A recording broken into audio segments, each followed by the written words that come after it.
আপনার সন্তান কি ঘুম থেকে উঠেই মোবাইল খোঁজে? খাওয়ার সময় মোবাইল, পড়ার সময় মোবাইল, ঘুমানোর আগেও মোবাইল। ফোন কেড়ে নিলেই রাগ, কান্না বা জেদ। তাহলে এই ভিডিওটি অবশ্যই শেষ পর্যন্ত দেখুন। কারণ আজ আমরা জানবো আমেরিকান একাডেমি অফ পেডিয়াট্রিক্স, যা বিশ্বের অন্যতম সম্মানিত শিশু স্বাস্থ্য সংস্থা, তারা শিশুদের স্ক্রিন ব্যবহার সম্পর্কে কি বলছে এবং বাবা মায়ের কি করা উচিত। মনে রাখবেন, প্রযুক্তি নিজে খারাপ নয়, কিন্তু সঠিক নিয়ম ছাড়া প্রযুক্তির ব্যবহার শিশুর দৈনন্দিন জীবন, ঘুম, পড়াশোনা ও পারিবারিক সম্পর্কের উপর প্রভাব ফেলতে পারে। চলুন শুরু করি। ১. মোবাইল নয়, ভারসাম্যই সবচেয়ে গুরুত্বপূর্ণ। আমেরিকান একাডেমি অফ পেডিয়াট্রিক্সের মূল বার্তা হলো প্রযুক্তিকে সম্পূর্ণ নিষিদ্ধ করা নয়, বরং সুষমভাবে ব্যবহার করা। অনেক বাবা মা রাগ করে হঠাৎ মোবাইল কেড়ে নেন, আবার কেউ কেউ কোনো নিয়মই রাখেন না। দুটোই সমস্যার কারণ হতে পারে। শিশুর জীবনে পড়াশোনা, খেলাধুলা, ঘুম, পরিবার এবং প্রযুক্তি সবকিছুর মধ্যে একটি ভারসাম্য থাকা দরকার। ২. ঘুমের আগে স্ক্রিন ব্যবহার কমানো জরুরি।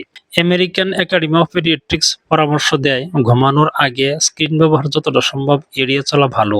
কারণ মোবাইল বা ট্যাবের আলো অনেক শিশুর ঘুমাতে দেরি করতে পারে।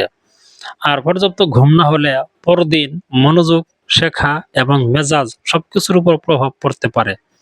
তাই একটি সহজ নিয়ম করতে পারেন, ঘুমানোর অন্তত ১ ঘন্টা আগে মোবাইল বন্ধ। তার বদলে গল্পের বই পড়া, পরিবারের সঙ্গে গল্প করা বা শান্ত কোনো কাজ করা যেতে পারে। ৩. পরিবারের জন্য একটি মিডিয়া প্ল্যান তৈরি করুন।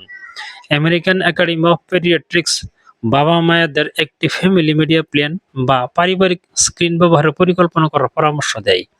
যেমন, খাওয়ার সময় মোবাইল নয়, পড়ার সময় মোবাইল নয়, পরিবারের সঙ্গে সময় কাটানোর সময় মোবাইল নয়, রাতের নির্দিষ্ট সময়ের পরে মোবাইল নয়। সবচেয়ে গুরুত্বপূর্ণ বিষয় হলো, এই নিয়ম শুধু সন্তানের জন্য নয়, বাবা মায়ের জন্য প্রযোজ্য হওয়া উচিত। ৪. বাবা মাই সন্তানের সবচেয়ে বড় উদাহরণ। আপনি যদি সারাক্ষণ মোবাইলে ব্যস্ত থাকেন, তাহলে সন্তানকে ফোন কম ব্যবহার করতে বলা খুব কঠিন। শিশুরা আমাদের কথা যতটা শোনে, তার চেয়ে বেশি আমাদের আচরণ অনুসরণ করে। তাই সন্তানকে পরিবর্তন করতে চাইলে প্রথম পরিবর্তনটা নিজের থেকে শুরু করুন। মাঝে মাঝে ফোন দূরে রেখে পুরো মনোযোগ দিন সন্তানের দিকে। এই সময়টাই তার কাছে সবচেয়ে মূল্যবান। ৫. শুধু সময় নয়, কি দেখছে সেটাও গুরুত্বপূর্ণ। আমেরিকান একাডেমি অফ পেডিয়াট্রিক্স শুধু স্ক্রিনের সময় নয়, স্ক্রিনের মান বা কন্টেন্টের দিকেও গুরুত্ব দেয়। শিশু কি শুধু উদ্দেশ্যহীন ভিডিও দেখছে, নাকি শিক্ষামূলক কিছু শিখছে? সে কি অনলাইন কন্টেন্ট নিয়ে আপনার সঙ্গে কথা বলতে পারে? বাবা মা যদি সন্তানের সঙ্গে বসে ভালো কন্টেন্ট দেখেন এবং পরে তা নিয়ে আলোচনা করেন, তাহলে সেটি শেখার একটি ইতিবাচক অভিজ্ঞতা হতে পারে। সন্তান যদি মোবাইল ছাড়া থাকতে না চায়, তাহলে কি করবেন? প্রথমত, রাগ করবেন না। দ্বিতীয়ত, ধীরে ধীরে পরিবর্তন আনুন। প্রতিদিন ১৫ থেকে ২০ মিনিট করে স্ক্রিন সময় কমানোর চেষ্টা করুন। তার বদলে বিকল্প দিন। বাইরে খেলাধুলা, গল্পের বই, ছবি আঁকা, পাজল, পরিবারের সঙ্গে বোর্ড গেম অথবা একসঙ্গে হাঁটতে যাওয়া। যখন বাস্তব জীবনে আনন্দ বাড়বে, তখন মোবাইলের উপর নির্ভরতা অনেক ক্ষেত্রেই কমতে শুরু করবে। গবেষণায় আমাদের কে শেখায়? আমেরিকান একাডেমি অফ পেডিয়াট্রিক্সের পাশাপাশি শিশু বিকাশ নিয়ে কাজ করা অনেক গবেষণায় দেখায় যে, যখন স্ক্রিন ব্যবহার ঘুম, পড়াশোনা, খেলাধুলা বা সামাজিক সম্পর্ককে ব্যাহত করতে শুরু করে, তখন বাবা মায়ের সচেতনভাবে নিয়ম তৈরি করা জরুরি।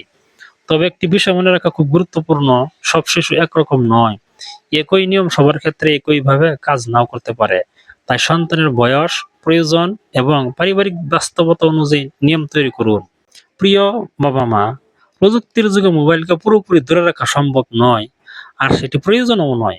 আমাদের লক্ষ্য হওয়া উচিত, মোবাইল যেন শিশুর জীবনকে নিয়ন্ত্রণ না করে, বরং শিশু যেন প্রযুক্তিকে দায়িত্বশীলভাবে ব্যবহার করতে শেখে।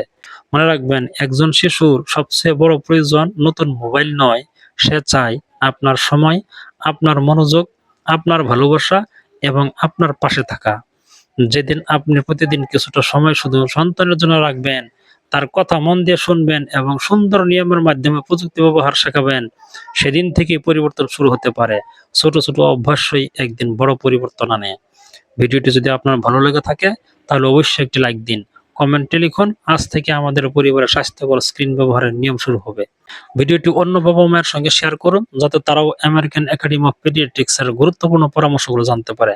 এরকম প্যারেন্টিং টিপস পেতে আমাদের চ্যানেলটি সাবস্ক্রাইব করে পাশে থাকবেন। ধন্যবাদ।